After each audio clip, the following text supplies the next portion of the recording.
DRT కేసుని మనం handle చేసే ముందు అది 3 పార్ట్లుగా విభజింపబడ్డది. ఒకటి before the registrar, before the presiding officer, మూడోది before the recovery officer. First before the registrar చూద్దాం.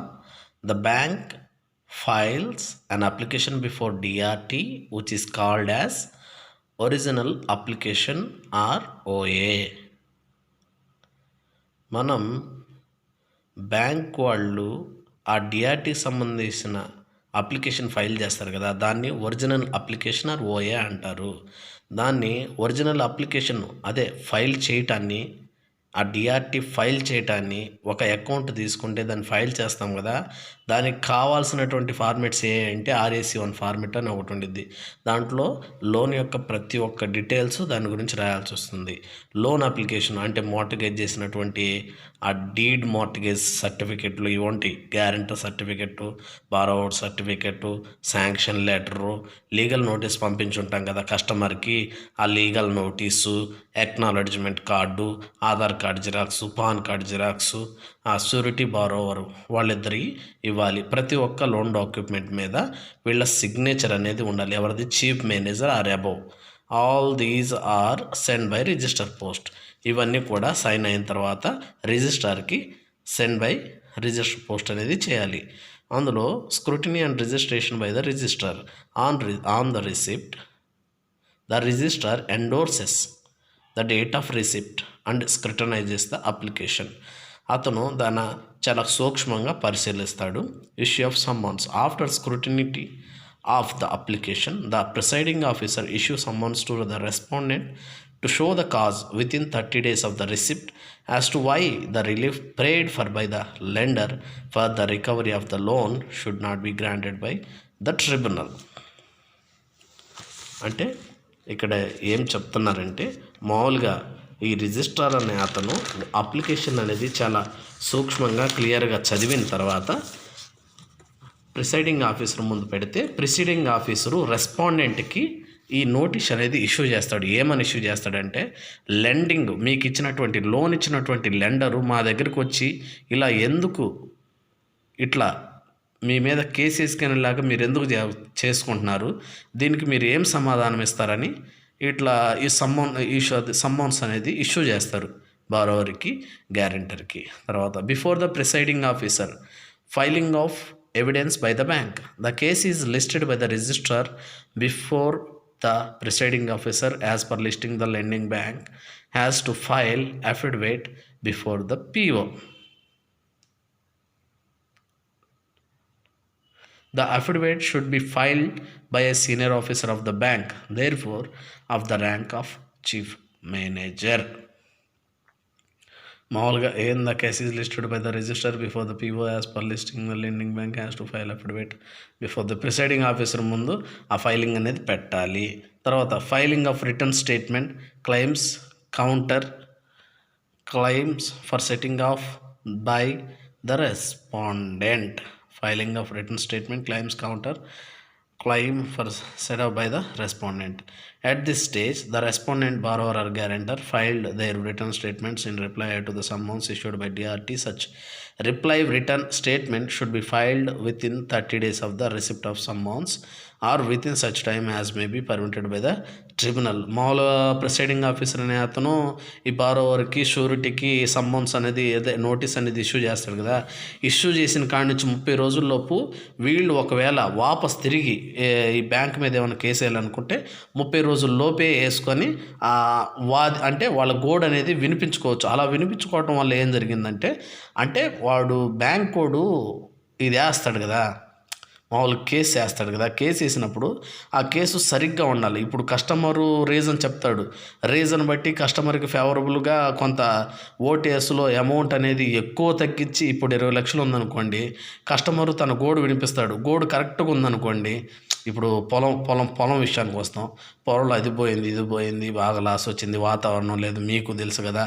అని ఎట్లా కోర్టుని కన్విన్స్ చేశారనుకోండి, అదే డిఆర్టీని డెప్ట్ recovery tribunal is nothing but కోర్టుని కన్విన్స్ చేశారనుకోండి, వాళ్ళకి ఓటేసు అట్లాంటిది దొరికే అవకాశం ఉండిద్ది. అంటే లోన్ అమౌంట్లో కొంత వేవింగ్ అనేది జరగడానికి స్కోప్ ఉంది. కానీ వాళ్ళు ఇట్లా చేయటం అనే దాన్ని వితిన్ 30 డేస్లో వాళ్ళు తిరిగి కొట్టేయాలి కదా. దాన్ని DRAT అంటారు, డెబ్ట్ recovery appellate tribunal. Before apply to DRAT, customer has to pay the 50% of the closure balance. If the loan amount is 20 lakh, which means closure balance of the loan is 20 lakh. If customer wants to again file a suit against the bank, he has to pay 50% of the closure balance. 20 లక్షల loan ఉందనుకోండి, అతను తిరిగి bank మీద case వేయాలనుకోండి, అతను ఖచ్చితంగా 20 లక్షల్లో 50% 10 lakh కట్టిన తర్వాతే కేసు వేయడానికి వచ్చింది. అతనికి చాలా నమ్మకం ఉంటేనే అతను కేసు వేయాలి, లేకపోతే దెబ్బ అయిపోయింది. కరెక్ట్గా కేసేసి కరెక్ట్గా వాదన అనేది జరిగితే అతనికి మిగిలిన 10 లక్షల్లో ఎంత ఓటేసి ఫేవర్ అమౌంట్ అయ్యిద్దో కూడా చెప్పలేం. Okay, next arguments by the bank and respondent, final order by the DRT. అదే బారోవరు, సూరిటీ, బ్యాంకుల ఆర్గ్యుమెంట్స్, ఫైనల్గా DRT ఇచ్చే ఆర్డర్ గురించి చూద్దాం. On the basis of hearings made before the tribunal, the presiding officer issues A final order. If the order goes on favour of the bank, the PO presiding officer issues order to registrar to draw the recovery certificate in terms of the final order passed by the tribunal. The registrar draws the recovery certificate, issues to the recovery officer for execution thereafter. If the tribunal is not convinced, it may be ordered for dismissal of the application submitted by the lending bank. అంటే మామూలుగా ఇప్పుడు respondent plus bank వాళ్ళు, respondent అంటే అదే బారోవరు, bank వాళ్ళ వాదనలు వినిపించుకుంటారు. వాళ్ళ వాదనలు కానీ బ్యాంకు వాదన కన్విన్స్ అయ్యి ఆ DRT ప్రిసైడింగ్ ఆఫీసర్ ఉంటాడు కదా, హెడ్, అతను కన్విన్స్ అయ్యి వీళ్ళ చేత కట్టించాలి అన్న ఉద్దేశానికి వచ్చాడు అనుకోండి. వీళ్ళు లోన్ వీళ్ళ చేత రికవరీ చేయించాలి, వీళ్ళు విల్ఫుల్ డెఫాల్టర్స్ అని ఆయనకు అనిపించింది అనుకోండి. అప్పుడు ఏం చేస్తారంటే మామూలుగా రిజిస్ట్రార్కి చెప్పి నువ్వు రికవరీ సర్టిఫికేట్ తయారు చేసి వాళ్ళకి ఇచ్చేసి వాళ్ళు కొన్ని రోజుల్లోపు కట్టేయాలి, కట్టకపోతే ఆస్తిని జప్తు చేద్దామని వాళ్ళకి నోటీస్ ఇష్యూ చేస్తారు. ఒకవేళ వీళ్ళు సబ్మిట్ చేసే డాక్యుమెంట్లు అనేది కరెక్ట్గా లేదనుకోండి, యాజ్ పర్ రూల్స్ కేసుని డిస్మిస్ చేసి లోన్ కూడా కొట్టివేయటం జరిగిద్ది. Before the recovery officer,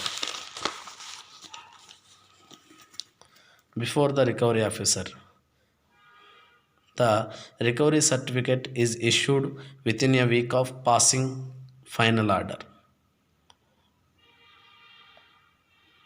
The recovery certificate issued by the DRT enjoys the same status as the decree issued by the civil court. అందులో స్టెప్ 1 చూద్దాం. అంటే మామూలుగా ఏం లేదు, ఫైనల్ ఆర్డర్ వచ్చిందని తెలిసింది కదా. ఫైన్లో మామూలుగా కోర్టుల చుట్టూ తిరిగినప్పుడు పలానా వచ్చే వారం 2వ తారీఖు ఫైనల్ ఆర్డర్ అని చేస్తాం అన్నారు అనుకోండి. వచ్చే వారం 2వ తారీఖు కదా, అంటే ఒక వారం ముందే రికవరీ సర్టిఫికెట్ అనేది తయారు చేస్తారు. దాంట్లో స్టెప్ 1, స్టెప్ 2 చూద్దాము. On receipt of recovery certificate, the recovery officer draws demand notice. In accordance with the certificate, he may directly serve the notice on the respondent or may be also authorize the bank officials to serve it on the respondent at the cast known addressed as recorded. Recovery certificate అనేది ఇస్తారు కదా, అప్పుడు recovery office ఏంటంటే వాళ్ళ బ్యాంకులో ఉన్న hire అఫీషియల్స్తో కూడా ఆ సర్టిఫికేట్ని డైరెక్ట్గా కస్టమర్కి ఇష్యూ చేయొచ్చు. Okay, step 2, if the adjudicated amount is not paid within 50 days from the date of service of demand notice, the recovery officer may now attach the properties of respondent. The recovery officer then arranges to sell the movable immovable properties attached after observing the procedure laid down in the act. After execution of recovery certificate and satisfaction of the debt due to bank in full, the recovery officer records satisfaction and send the RC back to presiding officer. The application is now treated as closed. మామూలుగా ఇప్పుడు వాళ్ళు recovery certificate అనేది issue చేస్తారు కదా, issue చేసిన తర్వాత వీళ్ళు వెళ్ళి కస్టమర్కి ఇస్తారు కదా. కస్టమర్కి ఇచ్చిన కాడ నుంచి 15 రోజుల్లోపు వాళ్ళు కానీ లోన్ అనేది రీపేమెంట్ చేయకపోతే రికవరీ ఆఫీస్ అనేది, అది ఒకవేళ బైక్ అనుకోండి, బైక్ మీద వేసారనుకోండి, కారు కాదు, పెద్ద జేసీబీ 20 లక్షల పైన ఉంటుంది కదా, జేసీబీ దాన్ని జప్తు చేసుకోవచ్చు. ఒకవేళ పొలం ఒకవేళ ఇల్లు అనుకోండి, వాటిని జప్తు చేసుకోవచ్చు.